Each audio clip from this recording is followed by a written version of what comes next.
I'm Rod Serling. You're listening to the Zero Hour.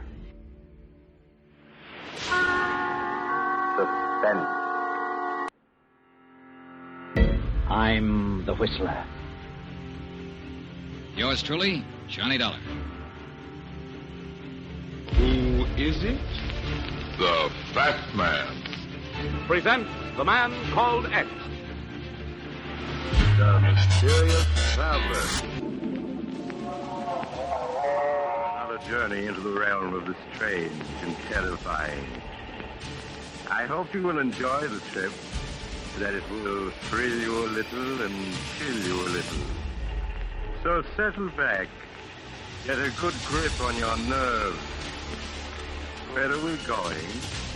You'll find out when we get there.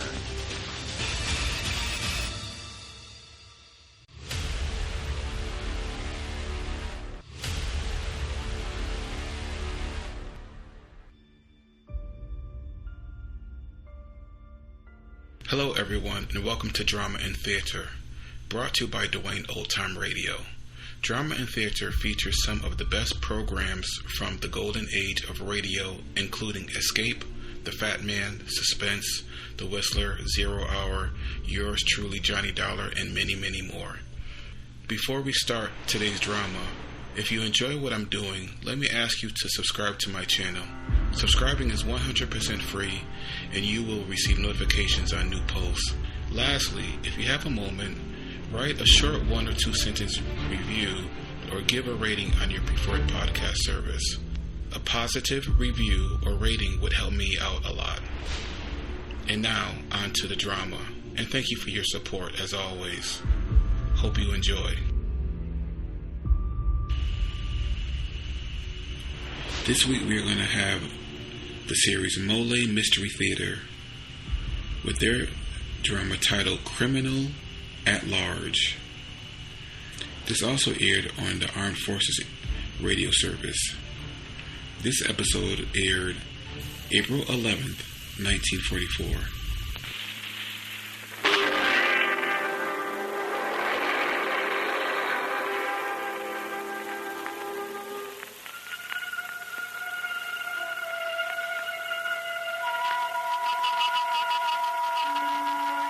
Good evening. This is Peter Lorre. Yes, there is a certain delicate art to murder. The elegant killer scorns the use of firearms or knives. But strangulation, there a clever fellow can snuff a life out as you would a candle. How about a demonstration, okay? Then listen to the Mystery Playhouse.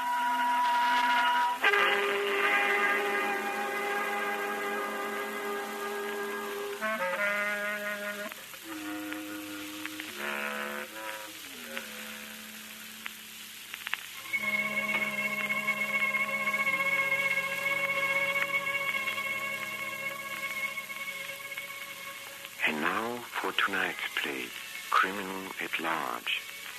Come with me, my friends, to Scotland Yard in London. The London of the early 1900s.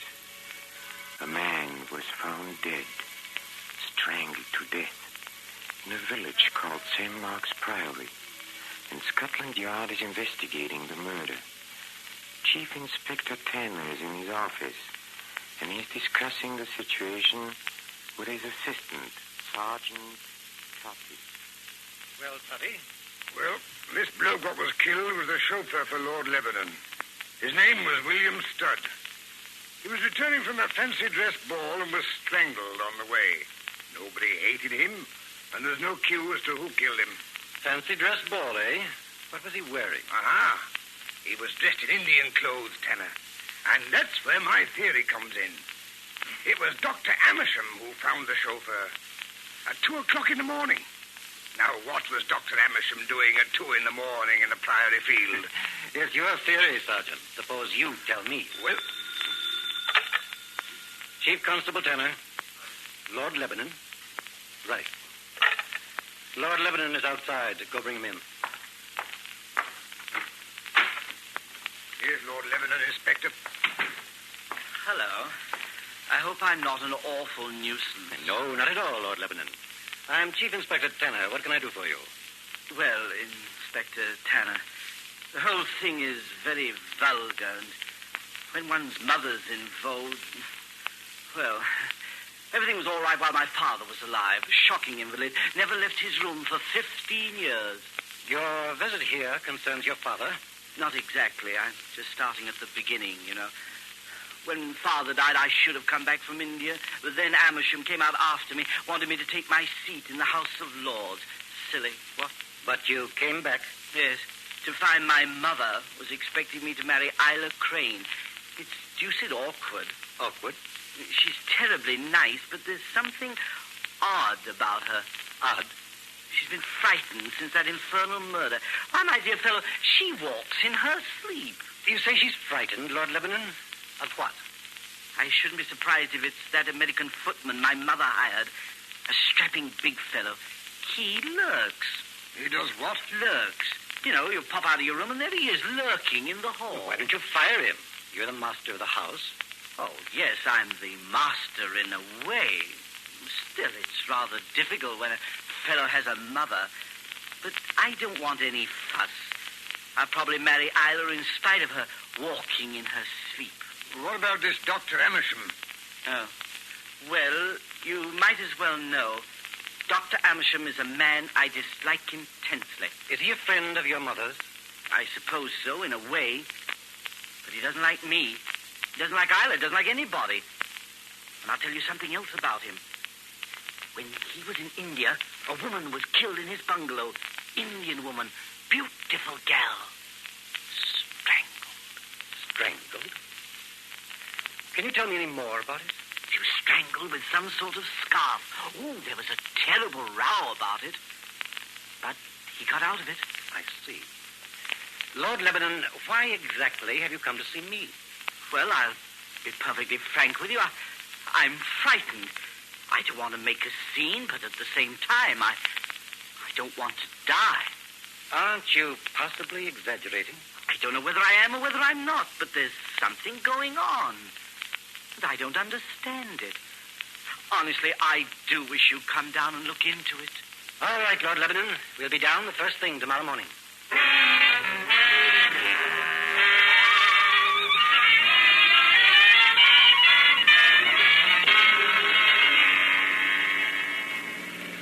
It's a good thing you're taking me with you to Mark's Priory, Tanner.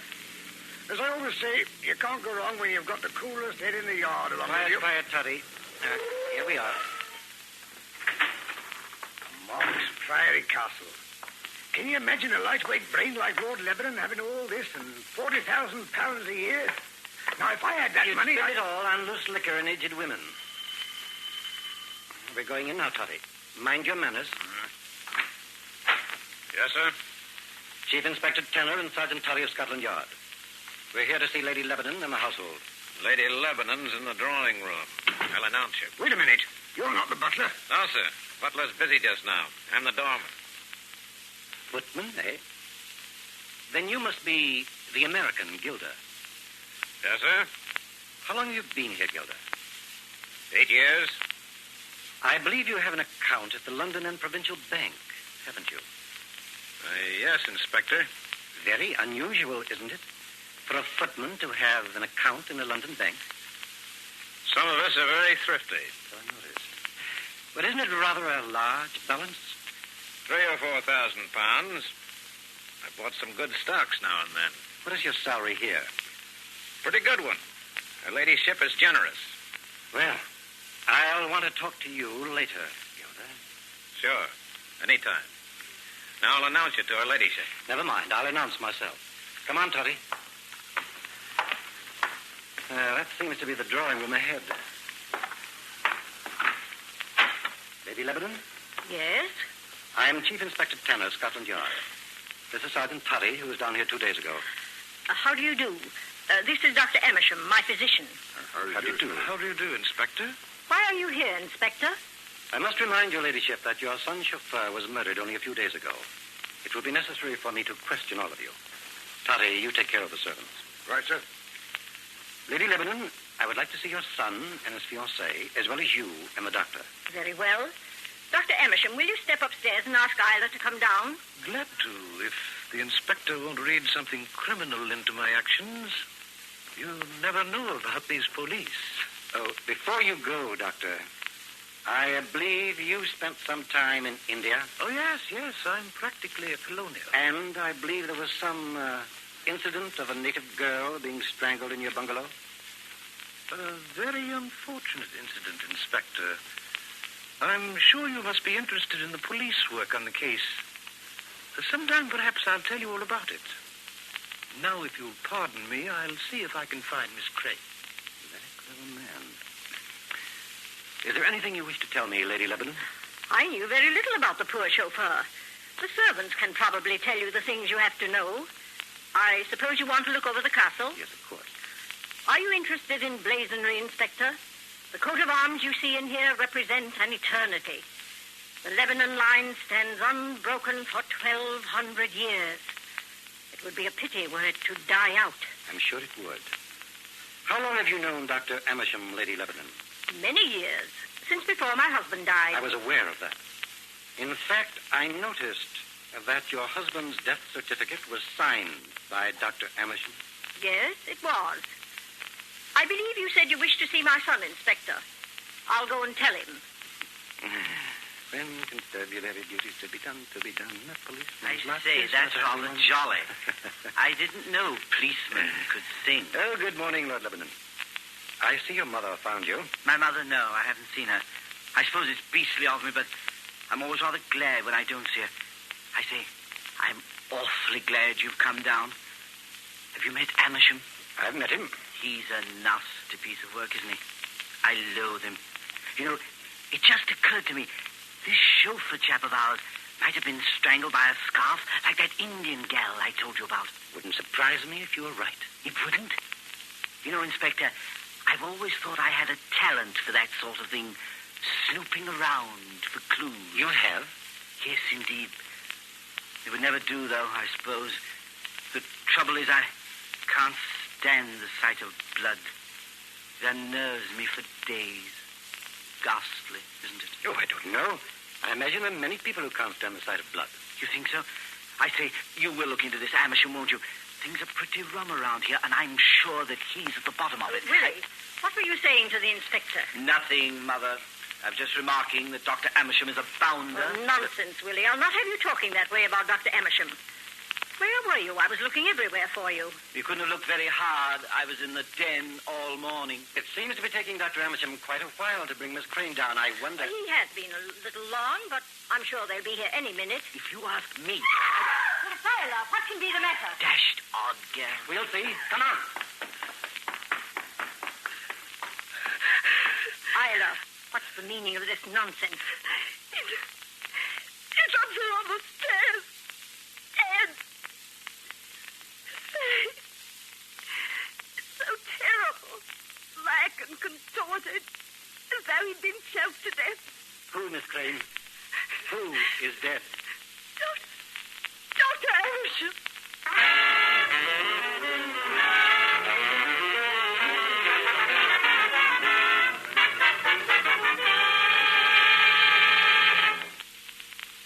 You wanted to see me, Lady Lebanon? Yes, I did, Isla. What is the matter with you? All you do is fidget and look frightened. I don't know. I heard the police saying that Dr. Amersham and the chauffeur were both strangled with a scarf.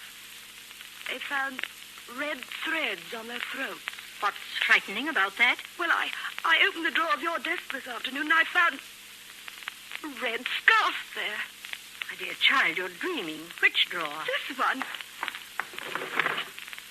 You see, there's nothing there. You mustn't let these things get on your nerves the way you do. These things? How can you speak so lightly about it? 2 men are killed here and you act so calmly. I can't go on staying in this awful place. I can't. What you will, Isla, dear. I sent your mother her quarterly check last week and just had a letter from her this morning. She's so happy to be secure after all the hard times she's been through. Oh, don't. Please don't. You know I wouldn't be here a day if it weren't for her. If she knew what I'm doing, she'd rather starve than have me go on. Don't be stupid. And for heaven's sake, don't be hysterical. I can't stand hysterical women. They have unhealthy children, and you must have healthy children after you're married to Willie. Yes, Gilda? It's a gentleman from Scotland Yard. I've finished showing him over the house, and they want to see you, Lady Lebanon. Oh, have you been to the castle already? Inspector Tanner? Every room except one. The lumber room, my lady. On the first floor. One of the best positions in the house. That's a queer place for a lumber room. We call it the lumber room. It's really a place where I keep a few valuables. Your man has the key? No, I never open that room. Inspector Tanner, I'll tell you the truth. That is the room where my husband died. It hasn't been opened since that day. But I'm sure I've seen it open, Lady Lebanon. You are quite mistaken, Isla. You must be overwrought. Go to your room. Yes, Lady Lebanon. I'm sorry, my lady, but I must insist on the room being open. But why, Inspector? Surely there's nothing there that will interest you. There might be. I'm looking for a collection of silk scarves. And I want to find them before somebody else gets strangled. Ridiculous. I don't think so. Incidentally, we discovered that a scarf, perhaps the one used on Dr. Amersham, was burned this afternoon in a stove in the kitchen. Would you know anything about it? If anything has been burned, I haven't the least idea who burned it or what it was. I'm afraid I'm at fault, Inspector. I found some odd bits of silk on the carpet and burned them. Why, of course, Gilda. I was cutting out a doll's dress for the village bazaar. Doll dresses. Look, Chief, just give me a few minutes. Not now, Toddy, not now. Lady Lebanon, it strikes me that you're not very anxious to have the murder of your friend cleared up. Dr. Amersham was not a friend of mine. So the fact that he was murdered within a few yards of this room really doesn't matter? Aren't you being rather insolent, Inspector Tanner? I suppose I am. But your own attitude is rather peculiar. If he wasn't a friend of yours, what was he doing here? He came to see me as a doctor. At your request? No, he just dropped in. So early in the morning, an odd hour for dropping in? I had a touch of neuritis in my arm. Oh, yes, neuritis. But you didn't send for him? No. He just guessed that you had neuritis and dropped in. Very convenient type of doctor to have. I'm not interested in your conclusions, Inspector Tanner. You will be in some of them. And Lady Lebanon, I intend to see that room, which you choose to call the lumber room. If not voluntarily, then with a court order. This is an outrage. No magistrate in this county would grant it. Then I'll go to the Home Secretary. You won't be able to reach him until tomorrow, Chief. So, my home will belong to me until tomorrow, at least? Maybe. You don't seem to realize, or want to, that there's a murderer around. I know the identity of the murderer, Lady Lebanon, but I haven't got the proof. It may be in that room you refuse to open. Impossible. Not so impossible. Sergeant Totty and I are staying here this evening. I suggest that you reconsider and give us the key to the lumber room. It may save somebody's life.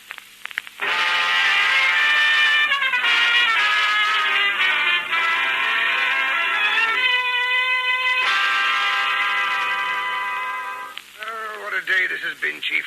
I'm glad the household's getting tucked into their beds. I could do with a bit of sleep myself. Yeah, we'll go to bed ourselves, Totty, as soon as we're sure that everything's quiet. We can step into the library for a last smoke while we're waiting. Look, Chief, there on the floor. Why, he's got another one. I see her. Miss Crane. Thank heavens he wasn't successful this time, Totty. She's still alive, although she'll have a sore throat for a while. Here's the scarf he did it with, too. I think she's coming around. Hello. I say, what's wrong? What's wrong? Our murderer tried to get Miss Crane. Oh, I say, poor gal. Is she done for? You know, she'll be all right in a moment. No. There, now, Miss Crane. It's Inspector Tanner. You've had a nasty shock, but you're not hurt. What? My throat. Who did it, Miss Crane? I don't know. I was just standing here and suddenly a scarf was whipped around my neck. I couldn't see who. I think it's what... It's all right. That's all right, Miss Crane. You tell us the rest tomorrow. Now it's upstairs to bed for you. Best take a sedative. Totty, you help Miss Crane up to her room and get her maid for her. Right, sir. Here, just lean on me, ma'am. Thank you, Inspector.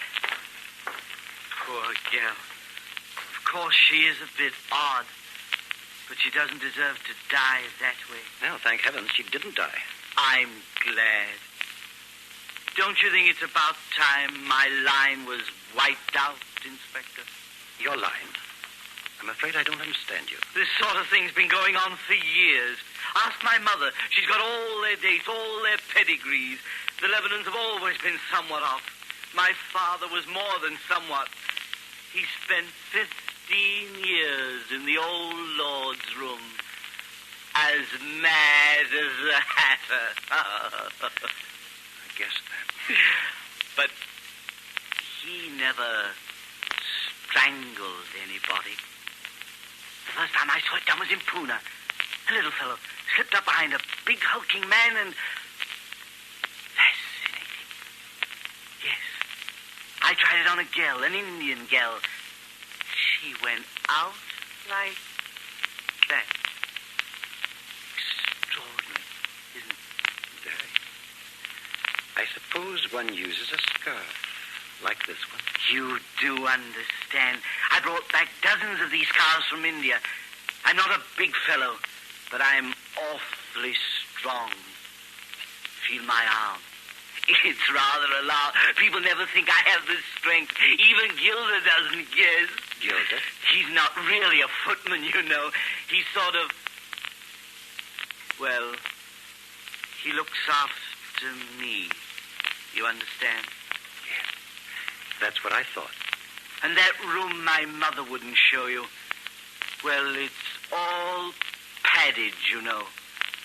Rubber cushions all around the walls. I have to go there when I realize things. You mean when you imagine things? When I realize things, I know what I'm saying. When I'm quite well, I don't realize things. It's only when I get excited that my brain becomes clear. Don't touch me. I just wanted a light for my cigarette. Huh? Oh, I'm awfully sorry. Here. Are you friend or foe? A friend, of course. Now, why were you so unkind to the chauffeur? Stud? Oh, I'm awfully sorry about that. He was such a good fellow. But I'm afraid of Indians. One of them tried to kill me. They were very angry about that girl. I didn't know about this beastly masquerade ball in the village. I thought the chauffeur was an Indian. And Dr. Amersham? I didn't like him. He had my mother under his thumb. He knew about my realizing things, you see, and he blackmailed her. I'll show you something. Swear you won't tell anybody. I swear. Here. It's a gun, loaded. I took it from Gilda's room this evening. It's the first one I've been able to get a hold of since I came back from India. Very nice. Would you mind not pointing it at me? It might go off. So it might. Sometimes I think I should turn it on myself. Wipe out the whole silly line. I wonder where Gilda put her. Put who? Isla. She was looking awfully like that Indian girl this afternoon. I went behind her and put my arms around her. Did you hear her run down the stairs? She knows. That's why she's frightened of me. She came downstairs the night I smashed up this place. I don't remember doing it, but I suppose I must have. That was the night I nearly got Amersham. And last night when I did get him, she saw me coming back into the house. And I'm terribly strong. You wouldn't think so, would you? Oh, yes, I would. You know, when you were at my office in Scotland Yard, I said to myself, this fellow is very strong. Did you really? You are smart, aren't you? I say, I worried them tonight. I didn't drink my bromide. There are lots of ways of getting out of that room of mine. They don't know it, but I do. I fool them lots of times. Yes, I expect you fool them pretty often. Well, I'm going to bed. Oh, no, you're not going to bed. You're pretending that you're not scared. But you are. You see, I frighten people. I'm not frightened. No? I'll be sensible and give me that gun. No. You want to fool around with a thing like that? Well, there are lots of things I could do with this. I could end the line with this.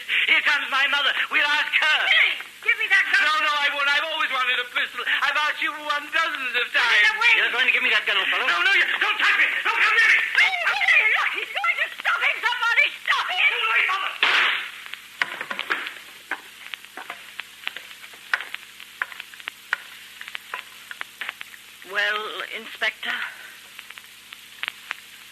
He's dead.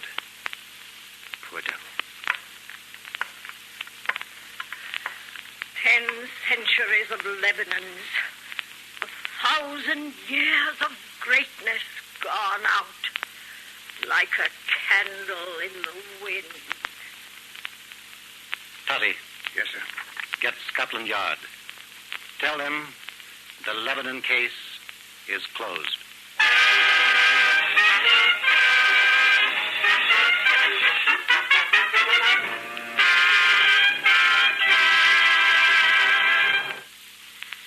Oh, if that Lord Lebanon isn't a disappointment.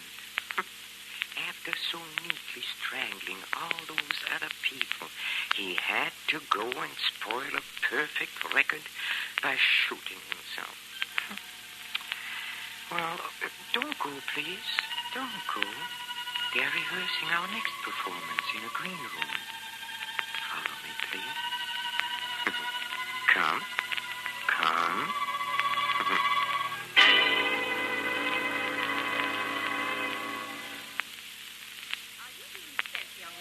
Sent.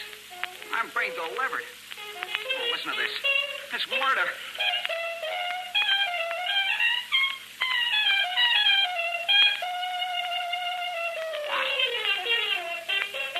Oh. I have a booth now, if you want it. Well, thank you. Do you like that record you just played? Oh, it's terrible. Corny. Too commercial. Are those the records you want to hear? Mm-hmm. Yeah, what's the matter with him? Oh, long hairs. Why don't you get out of your long underwear? So long. Hey, was that an insult? No, dear, no. Just jive talk. Play one of our records, Nicky. Okay, darling. Hey, Nora, what's gut bucket? Oh, I don't know, darling, but it sounds to me like some new kind of girdle. Sit down, dear. Hey, what kind of stuff is that? Beethoven's Romance, dear. It's about time you developed a taste for good music. What's the matter with my taste? I like to see everything Dinah Shore sings. You should learn to appreciate the higher forms, dear. Oh, here's Oh, Mr. Bailey. Nicky, I want you to meet Mr. Benjamin Bailey, the proprietor of the Cadenza Record Shop. Pleased to meet you, Mr. Charles. How you do? Just call me Beethoven Bunny like everybody else does. Well, Mrs. Charles, shall I start lecturing at him? Oh, please, Benny. Hey, Nora, is this some kind of a plot? Uh-huh. Mr. Charles, now you're just listening to a hunk of music called Romance by Ludwig van Beethoven, which is written in Andante, which means not too fast, but don't fall asleep. You get it? Hey, Benny, where'd you learn about music? Oh, in my youth, I was the first piccolo player in the Sing Sing Philharmonic Orchestra. Now you take that album there, Shostakovich's Sixth Symphony. Shostakovich was influenced by Prokofiev, Stravinsky, Rachmaninoff, Rimsky-Korsakov, Glazunov, Mussorgsky, and Tchaikovsky. So what happens? So Shostakovich makes with the notes, and if you spend an ear, it sounds a little like Prokofiev, Stravinsky, Rachmaninoff, Rimsky-Korsakov, and Tchaikovsky. Now, they're not to be confused with Beethoven, Bach, Brahms, Mozart, and Papa Haydn, who are of the German school, as against the Russian school. Two nations which are at war today. Which is something to think about, ain't that, Mrs. Charles? Oh, yes. Yes, it certainly bears thinking about. So to get along with my suppression, now Beethoven was carrying the torch for a hot little tomato called Countess Guicciardi. Now hark ye, how the great violinist Freddie Fatkin plays this passage. It's sheer perspiration. Well, what's the matter with Freddie? Did he run out of perspiration? No, the record stopped. Something messed up this phonograph. Oh, won't it go? No, it's dead. Well, help me push it away from the wall, Benny. Well, what killed it, Nicky? Fradkin's playing? No, baby. It was murdered. Oh, phonographs don't get murdered. They die natural death. Well, here's the bullet, Nora. It smashed the motor. Well, now, who'd want to murder a phonograph? Must be some torpedo who hates music. The bullet came through that wall. There's the hole. What's on the other side of this wall, Benny? Another boot like this.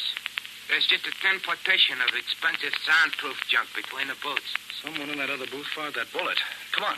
I bet it's one of my competitors trying to ruin my business. Well, there's the door to the other booth. Oh. Steady, baby. Oh, but look, Nicky, look, that woman. Benny, turn off that record. All right. Is she dead? Uh-huh. 3 bullet wounds in the head. Danny, you'd better call the police. Yeah, I'll phone right now. Nicky, do you think the killer's still around? No, darling. If he was smart enough to turn on that record to cover the noise of the shots, he's smart enough to make a quick getaway. He must be a very queer killer, dear. He left his lipstick behind. Well, what do you mean? This lipstick I just found. It's called, Passion Smear. Oh, but that probably belongs to the corpse. It's a different shade. You see? They don't match her lips. Yeah. Hey, listen, no, you wait here. Where are you going? I want to speak to headquarters. This looks like a case for Inspector Gallagher. I'll be back in a minute. I wonder if... Oh, I didn't notice that before. This is interesting. Nicky, did you... Oh, who turned off the lights? Oh, let go of me. Let go of you. Help me. Someone is the killer. Nicky!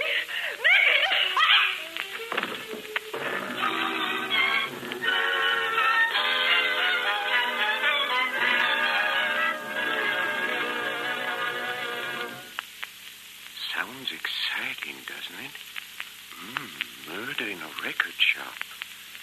Why don't you try to be on hand for our next performance, when we present Nick and Nora Charles in The Adventures of the Thin Man.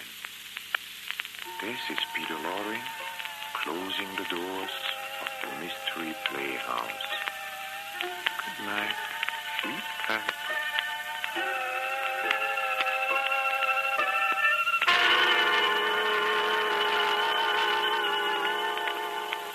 This is the Armed Forces Radio Service.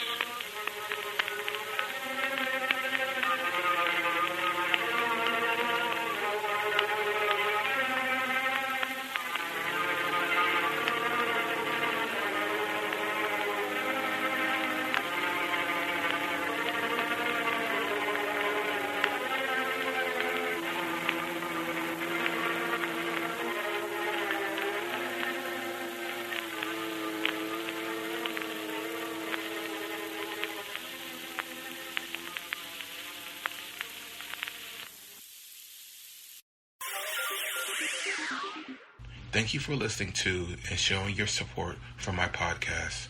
If you would like to receive notifications of when new episodes are posted, please subscribe to my channel. Subscriptions are 100% free, and they really help me get an idea of how I'm doing. You can also go to my website where you can listen to all of my podcasts for free, and you can also download episodes for free. The website is otr.duane.media. There is also donation information on there if you want to show your support or become a patron. You can email me at info@otr.duane.media. I'm also on Instagram at duane.otr. Well, hope you enjoyed, and until next time, stay safe, wish you well, and as always, peace.